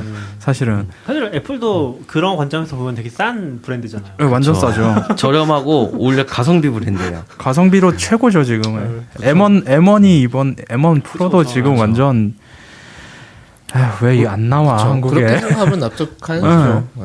원래 똑같은 뭐 어떤 액세서리여도 현대에 들어가 붙이는 거랑 페라리에 붙이는 거랑 가격이 다르잖아요. 기본적으로 기능이 다르. 시트 뭐 이런 마크 이런 거 자체도 가격 완전 다르잖아요. 완전 다 원래 다르고 그런 게 있는 거니까. 거기 뭐 그런 데 들어가는 작은 반도체도 고급이 있고 또 아닌 게 있고 뭐 그런가 보더라고요. 그러니까 우리가 겉보기엔 다 비슷해 보여도 실제로 안에 들어가는 게 다르니까 그냥 비싸면 내가 그걸 쓸 일이 없는 경우가 보통 많더라고요. 근데 이게 아무튼 좀 트위터랑 막 이런 데 화제가 됐었잖아요. 아, 이 그쵸. 처음 나온 게. 국가적으로 개그로 그 쓰였죠. 뭐지? 최고의 호환성. 뉴욕 타임즈인가 거기서는 섬유 산업에 아주 성공적으로 진출한 사례로 꼽던데. 아무튼 그래서 좀 재밌었고 음. 그리고 호환성 나와 있는 것도 되게 웃겼어요. 맞아요. 그러니까 호환. 웃겼다고 해야 되나? 이게 아. 약간 인터페이스의 한계라는 생각이 살짝 들긴 했었는데. 그러니까 약간 입력 폼의 도구에 거기에 필수한 거 아닌가요? 그러니까 애플이 그러니까 좀 맞아. 격이 안 맞는 느낌이긴 한데 아무튼 좀 재밌었다. 그게 뭐 다 써 있잖아. 아이폰부터 맞아요. 해가지고 음. 차라리 그런 것 같아. 차라리 XDR 모니터용 맞아. 2000이라고 했으면은 아무도 그렇게 하진 않았을 것 같은데 이게 약간 노이즈 마케팅인지 아무튼 되게 많이 화제가 돼가지고 재밌었던 것 같아요. 근데 저희가 또 방송 이제 못한 동안에 애플이 이벤트 엄청 많이 했는지 모르겠는데 엄청 뭐 많이 나왔잖아요. 그 사이에. 그렇죠. 다 바뀌었죠. 진짜 다 바뀌었고 바뀌었죠. 지금 M1 얘기도 잠깐 하셨는데 M1 프로랑 M1 맥스도 나왔고 그 사이에 그것도 이제 저희도 아마 써보고 또 같이 얘기할 수 있을 것 같은데 지금 제가 알기로는 서비쿠라님이 샀어요. 사신 걸로 알고 네, 있거든요. 16인치. 네, 미국에서 직접 사신 걸로 알고 참고로 있어서 서비쿠라님 지금 미국에 계십니다. 그래서 아마 오시면 한번 또 그 얘기를 들어볼 수 있지 않을까 생각은 하고 있어요. 그럼 그 얘기는 좀 밀어놓고 지금 또 나오는 게 애플 TV 이번에 애플 TV? 네, 나오는 TV. 거죠. 네. 오늘 나온다고 했죠. 오늘이에요. 플랜이 출시되는 거죠. TV는 원래 계속 있었고 한국에는 진출이 안 돼 있었는데 한국에서 오늘부터 이제 기기 팔 거고요. 온라인에서 팔 것 같고. 기기 파는 거는 드디어. 애플이 공식으로. 네, 공식으로 드디어. 사실 저는 이래서 홈팟이 왜 안 나와? 이게 제일 홈팟 미니 좀 팔아줬으면 좋겠는데 홈팟 미니를 안 팔아서 속상합니다. 좀 있으면 나오지 않을까요? 사실 홈팟이야말로 안 내놓을 이유가 없는 기기는. 그게 홈팟이 한국어가 안 돼요. 그 한국어 하기 전까지는 안 나올 것 같기는 해요. 근데 그거는 더 충격적이긴 그러면 하네. 애플 TV도 옛날에 한국어 안 됐. 지금 그래서 얘도 안 돼. 그게 웃긴 거예요. 애플 TV에서 Siri가 있는데 한국어 지원을 안 할 텐데 얘는 출시를 하면서 되는 거 아니에요? 홈팟은 안 그럴 거면 한국어도 해주든가? 약간 근데 그래서 애플 TV는 제가 한 몇 년 전부터 쓰긴 했는데 한국어는 있었어요. 시리는 없었고 얘기하신 것처럼 한국어는 있었고 시리가 없었어요. 그래서 그게 한국어를 선택하고 한국 계정 로그인하면은 모든 메뉴가 사라져요. 모든 앱이 사라져요. 원래 기본 앱들이 막 있잖아요. 맞아. 거기에 이제 미국에서 로켓 잡아놓으면은 막 이런저런 앱이 나오거든요. 다 사라지고 사진이랑 내가 설치한 것만 남나? 막 그런 식으로 되는 거예요. 그래서 미국 걸로 계정을 따로 만들어가지고 거기 앱스토어에서 뭐 몇 개 받아가지고 쓰고 있거든요. 저는 넷플릭스라든지 몇 개 뭐 유튜브라든지 이런 거 받아가지고 쓰고 있는데 한국으로 하면 그게 다 사라지고 진짜 아무것도 없어요. 맞아. 그래서 되게 계륵 같은 존재긴 했죠. 근데 뭐 넷플릭스랑 이제 원래 뭐 얌얌님도 아마 많이 아실 텐데 플렉스 같은 거 셋업 했었어가지고 그거 쓰려고 이제 애플 TV로 샀었거든요. 좀 사실 깔끔하기도 하고 그렇죠. 다른 KT도 그렇고 진짜 불만이 한 많거든요. 3, 4년 전에는 플렉스를 쓸 만한 좋은 OTT가 아예 없었어요. 안드로이드 TV도 그 크롬캐스트 4세대 뭐 이런 애들이나 엔비디아 쉴드 나오기 전이었기 때문에 그때는 선택지가 그거밖에 없었죠. 그렇죠. 지금은 선택지가 좀 많았죠. 예. 근데 제가 느끼는 건 KT도 그렇고 약간 그 뭐라고 하죠? 그 이 유선으로 TV 보는 IPTV가 단말들이 진짜 구리다고 생각하거든요. 뭐 최신 나온 거는 안 써봐서 모르겠는데 기본적으로 반응 속도 너무 느리고 IPTV OTT들이 옛날에 그런 거 되게 많았어요. 항상 꽂아놓으면 전기료가 한 2, 3만 원 더 나온다고. 아 그래요? 그런 대기 전력을 공유기도 그렇고 아주 그냥 제대로 먹어주는 애여가지고. 그래서 사실 애플 TV는 그러진 않잖아요. 인터페이스가 아주 완성도라든지 그런 건 너무 높으니까 그런 거 만족스러운데 할 수 있는 게 없다. 근데 이제 할 수 있게 되는 거죠. 할 수 있게 되는 거죠. 되게 써보고 싶어요. 그래서. 지금 방금 얘기하면서 그러고 보니까 너무 이상한데 해서 애플 사이트 들어와서 보니까 홈앱에 들어와 보니까 한국어를 이제 지원을 하나 봐요. 시리. 네, 근데 제가 불만인 건 시리야라고 부르는 거. 옛날에 이거 시리아 내전 때 맨날 얘 켜져가지고 뉴스 볼 때마다 이거 되게 그냥 우리 한국어로 헤이 쓰잖아. 헤이 시리 좀 했으면 좋겠어. 만약에 진짜 이거를 애플 관계자가 안 듣겠지만 누군가 애플 관계자를 아신다면. 근데 저는 그거는 근본적으로 가장 중요한 문제는 음성 인식을 잘 못하기 때문에 그런 거 아니에요? 아니요, 음성 인식은 홈팟은 꽤 좋아요. 그러니까 내 목소리만 가지고서 반응을 해야 되는데. 그거는 이번에 업데이트로 들어갔기 때문에. 그래요? 네, 그거는 이제 괜찮아질 것 같은데. 이제 한국어에 대해서 잘 될까는 또 모르는 거죠. 얘네 뭐 백인 남성이 말하는 한국어를 잘할지 모르겠는데. 그럴 가능성이 높긴 하죠. 약간 그런 게 좀 있어서 어쨌든 한국어를 지원을 이번에 하면서 나오네요. 그럼 홈팟만 나오면 되겠네. 홈팟이 그러게요. 절판되고 홈팟 미니를 계속 하는 것 같긴 하지만 저는 사실 애플 TV는 기기가 없어서, 예. 그리고 요즘은 다른 TV도 다 그런지 모르겠는데 그 LG 스마트 TV는 에어플레이도 되게 잘 되거든요. 에어플레이로 넘기고 이렇게 하니까 사실 예전에도 애플 TV를 따로 사서 쓰던 사람들은 그 에어플레이로 넘기는 게 편하니까 TV가 있으면 그래서 애플 TV를 붙여놓고 제 주위에도 쓰는 사람이 많았는데 그냥 이제 TV에 그냥 아예 그 기능이 있으니까 편하더라고요. 그래서 저는 애플 TV 기기를 살지 말지는 좀 고민되긴 하는데 이번에 이제 애플 원이 들어와서 네, 그렇죠. 애플 원이 원은 뭐예요 정확히? 원은 통합 구독 그러니까 같은 건가요? 결합 상품 같은 거죠. 네, 이제 저희가 구독하는 게 애플 TV, 애플 피트니스. 네, 근데 피트니스는 한국에 없어서 우리나라 안 아직 들어왔어요. 없고. 근데 원래 원에는 피트니스도 있어요. 네, 외국은. 근데 그 우리나라 봤던 것 같아요. 피트니스가 안 들어와서.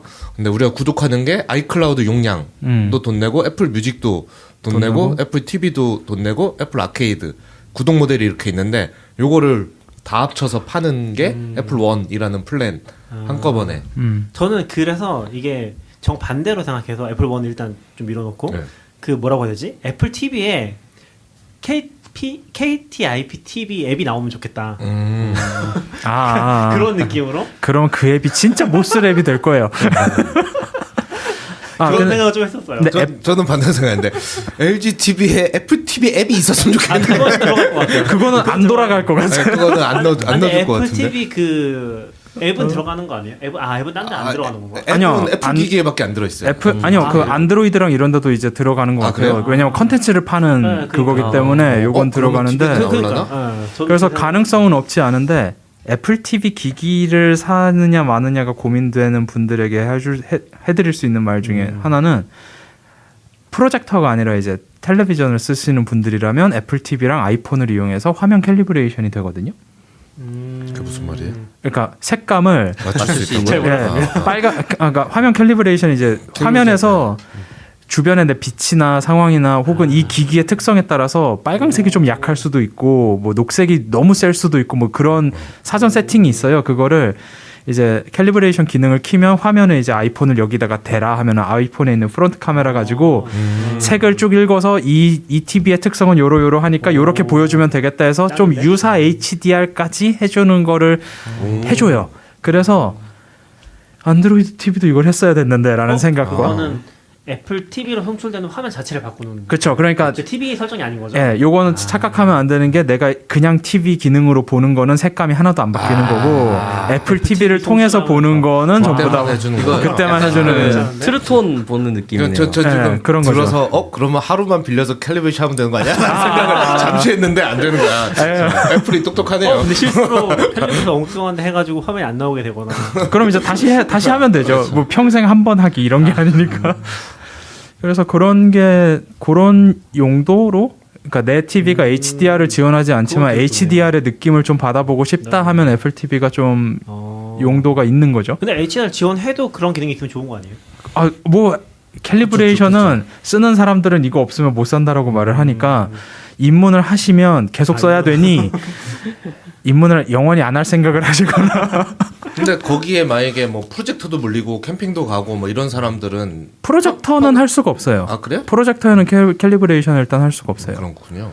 그러니까 이게 화면에서 나오는 빛을 갖고 하는 건데 이게 캘리브레이션이 기본적으로 주변 빛 상황을 원래는 고려를 해야 돼요. 근데 TV는 좀 특이 상황이니까 스마트폰으로 할 수 있는 거고 내가 캠핑 가서도 캘리브레이션을 하고 싶다면 스파이더 이런 걸 해야 되는데 문제는 화면에 반사된 거를 캘리브레이션 하는 거잖아요.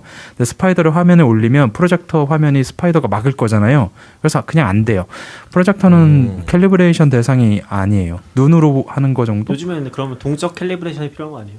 이거 뭐 단 농담이긴 한데 요즘에 TV 화면 가지고서 뒤에 조명 색깔을 막 바꿔주는 뭐 배경까지 그 필립스 휴 뭐 이런 데서 하는 거. 그러면 이제 동적 캘리브레이션 하면은 서로 영향을 피드백을 끼쳐서 아닙니다.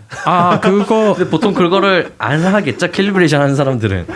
그게 사실은 이제 영화관 가면 눈이 많이 필요한 이유가 보통 뒤에서 볼수록 눈이 더 피로해지거든요. 실제로는. 뭐냐면 내가 보는 가운데는 엄청 밝고 주변이 완전히 어두우니까 눈이 왔다 갔다 하면서 그냥 그냥 2시간 내내 이제 눈을 혹사시키는 거예요. 그러니까 사실 좀 목이 불편해도 가능하면 눈에 꽉 차는 화면을 하는 게 눈에는 그래도 좀 좋은 거기는 한데 예. 그 피로감을 없애려고 이제 TV 뒤에서 빛을 뿌려주는 거예요. 화면과 비슷한 색을. 그런데 저는 너무 싫더라고요. 그렇다면 이제 뭐 캘리브레이션이라든지 그런 화면에 대한 게 다 깨진다는 그것도 그렇고 일단 화면이 난 화면을 보고 있고 뭔가 사실 가상세계를 어떻게 보면 가상세계를 보고 있는 건데 그게 그 화면에 깨지는 느낌이라고 해야 되나? 예를 들어서 화면에서 누군가 주먹을 내지르는 게 화면 밖으로 주먹이 나갔어요. 그러면 그냥 안 보이는 걸로 생각이 돼야 되는데 옆에 막 색들이 막 이렇게 있으니까 그렇죠. 저는 되게 별로더라고요. 네네네. 그런 게 있죠. 기본적으로 캘리브레이션은 조명이 일단은 딱 고정되어 있는 상태이기 때문에 사실 그런 것들을 쓰면은 이제 제대로 된 효과를 누리기가 힘들죠. 근데 지금 그러면 어쨌건 같이 이게 핵심은 애플 TV를 이제 한국에 쓸 수 있다. 네. 그러니까 앱스토어가 열리는 거잖아요. 그렇죠. 그거랑 그리고 애플 TV 이제 콘텐츠 플러스 앱이 들어왔고 플러스 앱 지금 들어가 보시면 이제 선택이 돼요. 영화랑 이런 거. 그럼 지금 콘텐츠는 뭐 보시려고 생각하시는 거 있으신가요? 되게 뭐 광고는 많이 하는 것 같던데 여기저기서. 아 그건 이제 차차 알아봐야죠. 근데 뭐 유명했던 거 하면 이제 그 애니스톤이 하는 그 아침 방송 그거 오리지널로 하는 거랑 파운데이션이란 드라마 재밌더라고 하고. 그럼 거기도 일단 한국 자막은 파운데이션이 애플 TV에 파운데이션? 있어요? 예. 아마존 아니에요? 애플 TV 오리지널 아닌가요? 애플 TV? 파운데이션이 근데 그럼 어쨌건 자막이 들어가는 거죠 지금? 자막은 다 나온다는 자막 다 있대요. 네. 드라마 자막 있는 것만 나올 걸요? 네네. 넷플릭스도 그런 것 같아요. 컨텐츠 다시 더 있는데 자막 없는 거는. 그럼 확실히 좀 신선하긴 하겠네요. 왜냐면 사람들이 최근에 많이 얘기하는 게 물론 애플 TV구나. 그 넷플릭스 쪽도 많이 보신 분들이 볼 게 없다고 맨날 그 얘기 하잖아요. 예, 전 근데- 애플도 똑같을 것 같아요. 그래요? 근데 일단 처음이니까. 근데 이게 오래되면 그런 것 같아요. 이게 한 6개월만 지나면 그렇게 될 것 같고요. 사실 그 얘기 하잖아요. 아까 말씀하신 건데 넷플릭스는 볼 것 많은데 볼 게 없다. 근데 왓챠는 이런 영화가 있는데 왜 이게 없지? 약간 이런 약간 이런 분위기라고 하는데 저는 넷플릭스가 그런 그 약간 풍요 속의 빈곤 같은 그런 느낌이 드는 이유가 촬영은 다 잘 돼 있는 드라마밖에 없어요. 근데 이게 재밌는지 그래서 알 수가 없는 거죠. 옛날에는 촬영이 엉망이면 재미없겠지. 이게 어느 정도 상관관계가 있었는데 넷플릭스 드라마가 그게 깨져서 그냥 드라마 선택이 어려워진 것 같아요. 그냥 퀄리티 자체를 다 높여놨는데 또 스토리나 그런 거에서는 검증이 안 되는. 네, 스토리가 하나도 검증이 안 되니까 이것도 괜찮을 것 같고 저것도 괜찮을 일단 포스터만 보면 다 너무 재밌어 보이는데 근데 저는 비슷하게 공감을 하는 게 되게 어려운 포인트 중에 하나가 딱 그런 거 같거든요. 그러니까 뭐라고 해야 되지? 이게 넷플릭스가 그런 얘기가 있었잖아요. 이게 뭐 AI 같은 걸 해가지고 되게 재밌는 주제들을 뽑아가지고 합성해서 만든다. 네네네. 그게 뭐 말도 안 되는 소리라고 그거 하우스 오브 카즈가 거의 유일했던 것 같아요. 그래요? 네. 그럼 뭐 그거는 중요한 그 다음부터는 그냥 모든 작가들한테 돈 주겠다. 약간 그런 정책을 바꿨군요. 역시 콘텐츠는 그거 안 된다. 넷플릭스를 이렇게 보면 그러니까 추천이 좀 별로라는 생각을 많이 하는 것 같아요. 갈수록 그러니까 이렇게 약간 그런 게 있는데 어디서 들어본 영화기나 드라마기도 한데 약간 지금 보기 그러니까 내가 약간 좀 너무 무겁다거나 너무 가볍다거나 이래서 안 클릭한 건 계속 안 보게 되거든요. 그렇죠. 내가 그러니까 사실 리스트에 있는 걸 다 본 건 아니에요. 그런데도 안 클릭하는 거 계속 안 클릭하는데 클릭하고 싶은 게 없으니까 계속 넘기는 건데 제가 생각에는 그러면 이게 계속 바뀌어야죠. 맨날 똑같은 게 나오는 거죠. 맨날 셔플이 안 되더라고요. 맨날 온 거 맨날 추천해 주는 걸 추천하고 하니까 나는 계속 같은 리스트를 보고 있는 느낌. 근데 그거 말고 컨텐츠가 엄청 많은데 그쵸. 이걸 왜 안 갈아 끼워주고 본 걸 또 보여주고 계속 이러는지 잘 모르겠어요. 그래서 근데 저는 어떻게 보면 OTT 많이 쓰거든요. 넷플릭스 쓰고 다 구독하고 있는 거죠. 웨이브 쓰고 티빙 쓰고 다 쓰시네요. 왓챠 쓰고 이제 이거 애플. 애플 원 하면 애플 TV 쓰는데 이제 옥수수랑 비만 비티비인가 그것만 들어가고 옥수수 없어진 거 아니에요? 옥수수가 옥수수가 없어졌나? 왓챠 된 거 아니에요? 왓챠랑 그런가요? 근데 볼 게 없어요. 큰일 났네. 맨날 볼 게 없어. 재밌는 거 없나? 그러고 이렇게 뭐 하나 찾잖아요. 그럼 되게 또 열심히 보잖아요. 재밌으니까. 그러면 하루 이틀이면 금방 본단 말이에요. 그쵸. 그럼 또 그게- 아쉬워. 또 찾아야 돼. 이제 막. 길어도 긴 게 아니죠 사실. 주말 보면 이제 그쵸. 뭐 10편 금방 보니까 그런 것도 있죠.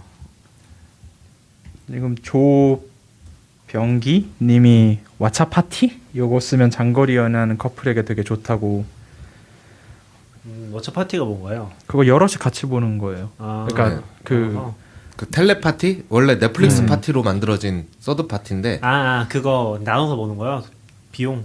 아니요 비용 그게 아니고 네. 같은 영상을 동시에 서로 보는? 다른 공간에서 오. 싱크를 맞춰주는 거예요. 그러니까 내가 5분 정도 보고 있으면 다른 사람도 그 부분을 보고 있다는 걸 보장을 어느 정도 영화관 해주는 같은 느낌. 예, 그런 익스텐션이 있었는데 왓챠는 그거를 자기들 서비스의 정식 기능으로 기능으로 넣은 만들었어. 거죠. 원래 크롬 익스텐션이에요. 네. 그래서 채팅도 열려요. 그래서 제가 얘기하면서 같이 보고 내가 멈추면 상대도 멈춰요. 근데 네. 사실 나 화장실 갔다 올게. 이러고 멈추면 이렇게 멈추고. 사실 이게 저는 요즘에는 사실 게임이랑 좀 비슷한데 게임도 그렇고 영화도 그렇고 거의 안 보긴 하거든요. 그러니까 어쨌건 다른 데 시간을 들어야 되니까 이제 집중해서 보기가 좀 힘들어지더라고요. 나이 먹을수록. 근데 약간 전통적인 의미에서 봤을 때 약간 감상은 혼자서 집중해서 해야 하는 시간. 아, 그렇죠. 저도 그런 계열이긴 해요. 그러니까 여기 말씀하신 대로 이제 연애하는 장거리 연애하면 그쵸. 굳이 뭐 그거는- 이제 그런 느낌에서는 괜찮을 것 같아요. 그쵸. 근데 저도 왓챠에서 보면 왓챠에는 그 기능이 있거든요, 앱에. 그래서 리스트에 나와요. 같이 보기. 그럼 그 친구 초대 같은 것도 있고 뭐 친구 목록 이런 것도 있고. 초대는 모르겠어요. 같이 근데 본 적이 없어요. 저도 한 번도 안 눌러. 일단은 저는 아는 사람하고도 잘 안 보고 싶은데 같이 그거를 네. 모르는 사람하고 그거를 왜 봐야 되는지.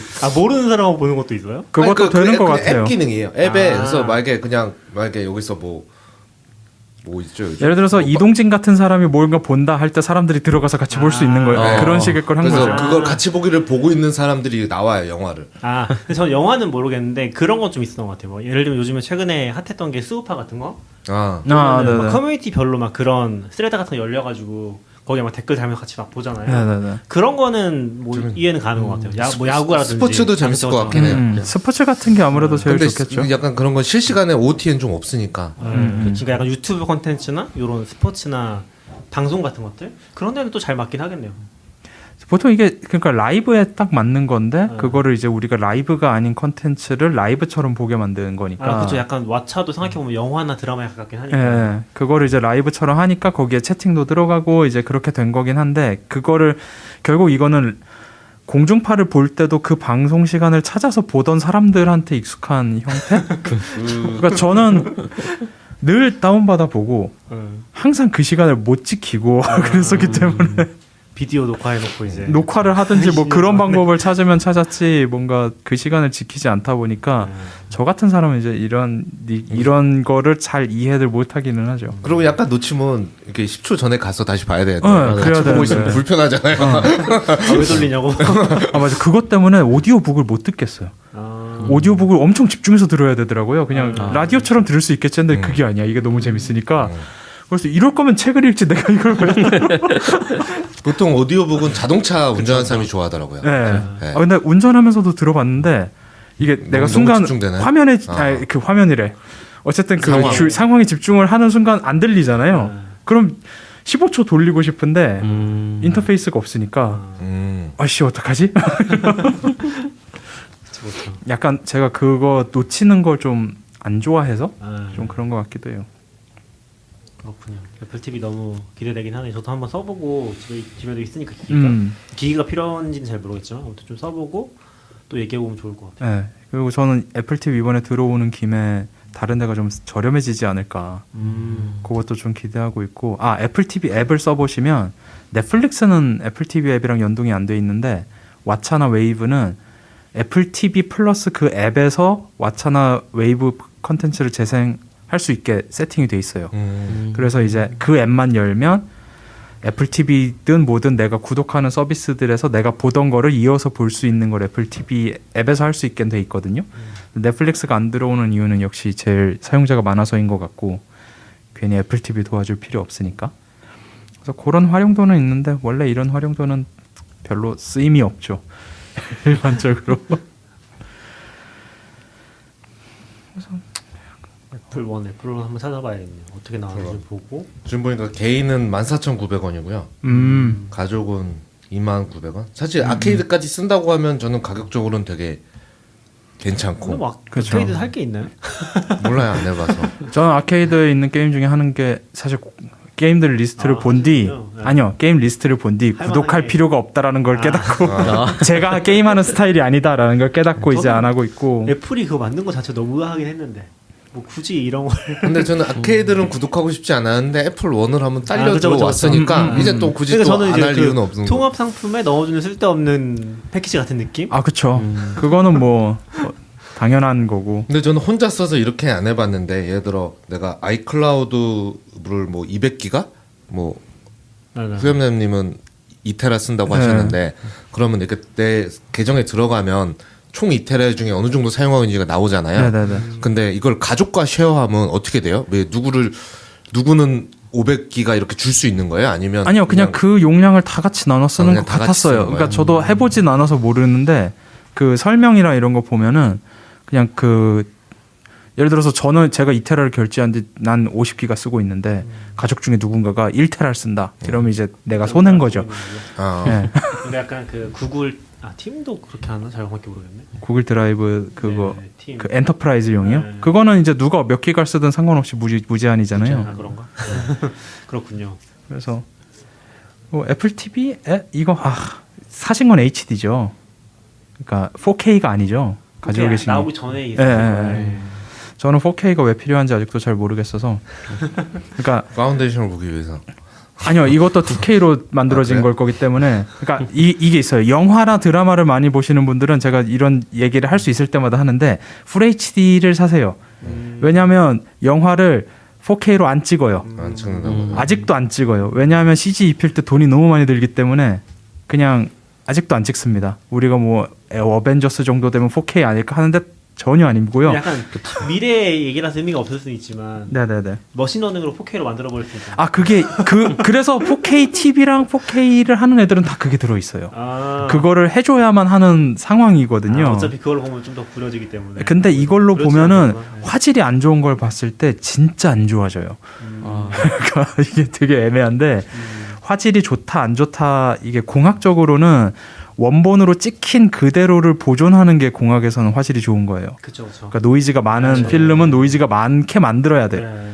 근데 이 AI 쪽에서 연구하는 좋은 화질이라는 건 노이즈를 줄이면서 선명하게 만들어야 돼요. 그래서 옛날 걸 보면은 노이즈가 커지는 효과가 있어요. 그러니까 노이즈 픽셀이 이거 AR 잘못 만들면 노이즈 픽셀이 네모나게 이제 커지는 거죠. 어떻게 보면 4K 단위로. 그러면 계속 뭐가 떠다니는데.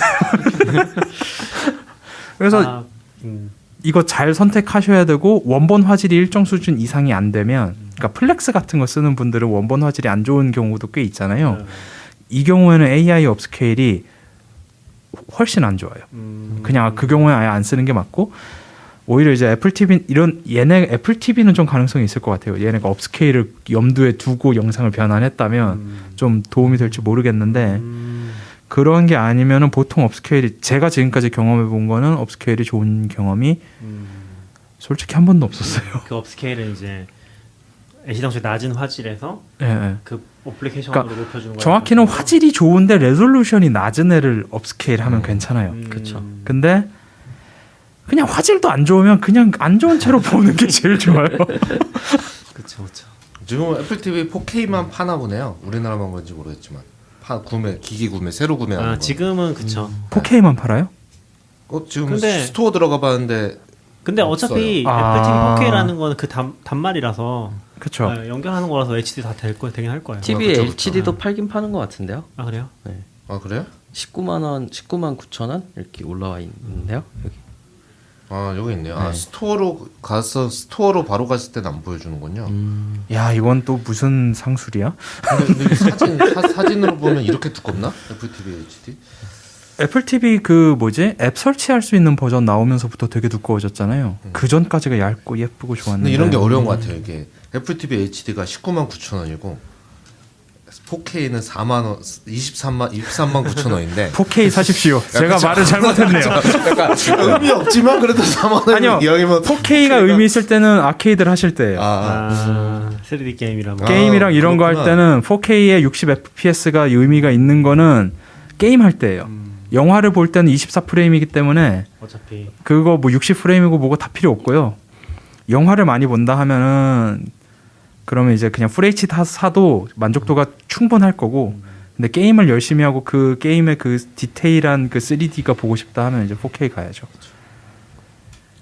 근데 저도 이런 거 한데 사실 걔네도 사정이 있겠지만, 그러니까 애플 TV 컨텐츠 같은 거 관련해서 저는 옛날 영화들은 찍어 놓으면 그냥 놔두는 거잖아요. 그러니까 OTT 같은데 팔면 네네. 조금이라도 수익이 될 텐데 네네. 보면 안 나오는 영화나 드라마는 계속 안 나오고, 아 그렇죠. 네, 나온 거는 나올 때 다 있어요. 모든 어디에 그렇죠. 가서. 예, 예. 예를 들어 지금 여기 애플 TV도 홈페이지에 있는 것 같은 거, 뭐 남산의 부장들, 뭐 예. 어느 OTT 가든 다 있고. 그렇죠. 그러니까 있는 거는 다 서로 다 있고, 없는 거는 계속 없어요. 그래서 근데 좀- 저는 그거에 대해서 생각을 많이 했던 부분이 취향이라는 게 굉장히 비싸진다. 그러니까 만약에 내가 진짜 뭐 70년대에 나왔던 어떤 특정 영화를 무조건 보고 싶어요.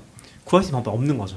엄청 프리미엄을 지불해 가면서 사와야 되는 거고, 여기 있어. 그러면 그냥 공짜로 보는 거죠. 나는 이제 여기 있는 것들만 보는 거는 너무 쉬운데 여기 없는 순간 비싸지는 거죠, 가격이. 그쵸. 그런 생각을 좀 많이 했었어요. 취향이 되게 여길 따라가겠구나. 맞아요. 그래서 구독은 결국 구독 모델은 인기 있는 게 들어오는 거고, 옛날 영화, 그러니까 제가 막 예전에 1919년에 찍었던 영화 뭐 이런 것들 막 찾아서 볼 때 보면은 어떻게든 DVD든 블루레이든 사지 않으면 아무데도 안 파니까, 맞아요. 그거 아니면 영상 기록원 뭐 이런 데 가야 되는 건데 그게 어쩔 수 없는 게 일단 안 봐요. 아무도 안 보죠. 몇 명이나 보겠어요?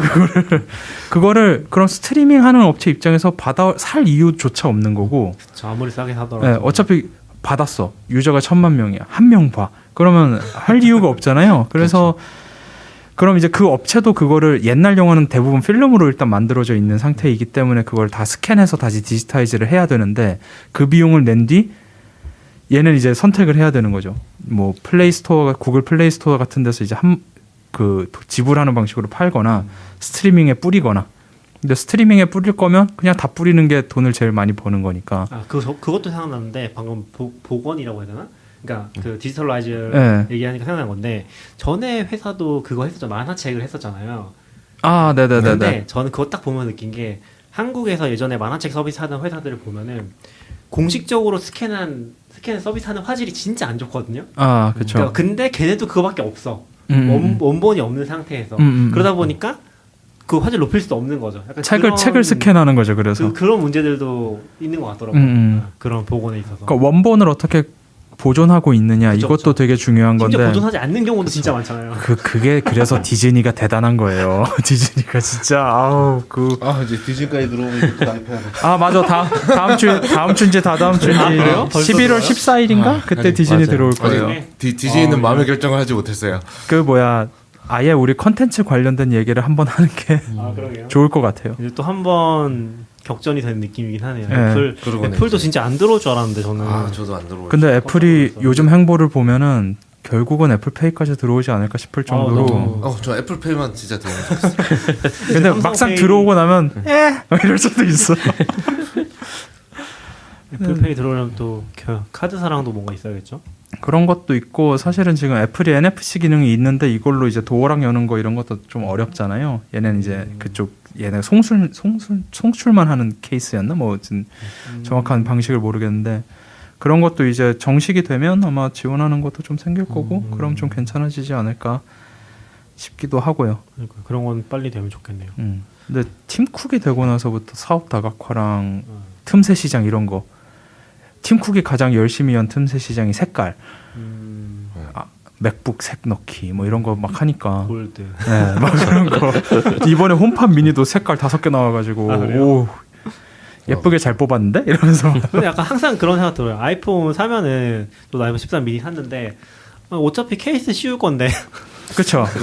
그래서 뭐가 중요하냐면, 근데 되게 고민하게 되잖아요. 왜냐하면 케이스를 씌워도 카메라는 보이거든요. 그렇긴 하죠. 카메라 뒷면색이 보이니까 그렇긴 하죠. 그거랑 매칭은 시켜봐야죠. 여러 가지 생각이 들더라고요. 디즈니 플러스에 맞아. 심슨 가족 들어온다고 오. 조병기님이 알려주셨습니다. 사실 한국에서 심슨을 볼 수 있는 게 심슨 영화밖에 없잖아요. 2010. 그렇죠. 원래 엄청 긴 TV 4년 시리즈 거냐? 아니에요? 엄청. 지금 시즌 32까지 나왔을 거예요. 일단 디즈니까지 나오면 다 들어온 거 아닌가요? 아니죠. HBO도 있고, HBO는 지금 그래도 HBO. 왓챠가 열심히 커버해주고 있으니까 HBO 있고, 뭐 아마 PBS도 자기들만의 뭐가 있었던 것 같고. 니켈로디언 뭐 이런 막 마이너한 것까지 다 따지면 온디맨드 코리아 안 들어옵니다. 온디맨드 코리아인가요 그러면? 들어오면? 온디맨드 코리아 고려 뭐 이렇게 온데맨드 코리아도면 역수인가요? 역수? 역수? 아 그렇죠. 역수 역수라고 하는 거죠. 그래서 내보낸 거 다시 가려. 그런 거. 근데 진짜 디즈니 들어오면 메이저한 건 다 들어오는 거죠. 그렇죠. 훌루도 좀 들어왔으면 좋겠는데. 훌루가 좀 결국 아쉽더라고요. 디즈니 된 거 아니에요? 같은 건가요? 디즈니가 훌루를 아니죠. 갖고 있고 따로 하고 그런가? 근데 서비스는 따로 하고 있는데 결국은 똑같은 느낌이었거든요. 저는. 컨텐츠도 공유를 많이. 저는 사실 컨텐츠 부분이긴 하거든요. 훌루가. 제가 되게 재밌게 봤던 작품의 뭐 후속작이 넷플릭스에서 훌루로 넘어갔더라고요. 아. 그래가지고 이거 훌루 어떻게 봐야 되지? 막 이러면서 다다다다님이 얘기해 주셨는데 HBO도 곧 들어온다는 얘기가 있다고. 아 왓챠에서 이제 체르노빌이 사라지겠군요. HBO가 왕자의 게임? 체르노빌? 그다음에 체르- 거기나 그건 아닌가? 스파르타쿠스도 아마 HBO 스파르타쿠스. 거고. 그 뭐지? 그 워킹데드는 아닌가요? 워킹데드는 ABC인가? 네, AMC. 아, AMC인가? 아. 그 뭐야 사람이 썰리고 야하면 HBO. 네. 그렇죠. 얘가 공식이군요. 지하철에서 못 보는 네. 드라마. 근데 체르노빌은 아니네. 근데 요즘 좀 못 봤지만 요즘 좀 죽었지만 한 5년 전에 하면 드라마 하면 저는 그냥 HBO면 약간 믿고 보는 쪽. 그러니까 HBO도 맞아요. 약간 그런 괜찮아요. 부분이 있었잖아요. 오리지널이면서 되게 퀄리티 높은 것만 보통 나온다. 그렇죠. 라는 이미지가 좀 있어서. 그래서 시즌 1이 항상 그 투자금을 뽑아 먹으려고 최대한 야하게 만들었죠. 근데 이번에 또 오징어 게임 뭐 얘기할 건 아니지만 때문에 공식이 많이 바뀌고 있다면서요. 돈이 너무 적게 들어갔다고. 요즘 그것 때문인지 모르겠는데 한국에 뭔가 맡기려고 하는 게 많긴 한 것 같아요. 요건 다음에 컨텐츠 네, 얘기할 저희 때. 한번 컨텐츠 얘기 때 하고 지금 저희가 벌써 2시거든요. 시간이 많이 돼서. 뭐야. 큰일 났다. 괜찮으세요? 시간? 일단 오늘은 여기까지 하시죠. 네. 네. 수고하셨습니다. 수고하셨습니다. 고맙습니다. 재밌게 얘기했는데. 저희 들어주셔서 감사합니다. 냠냠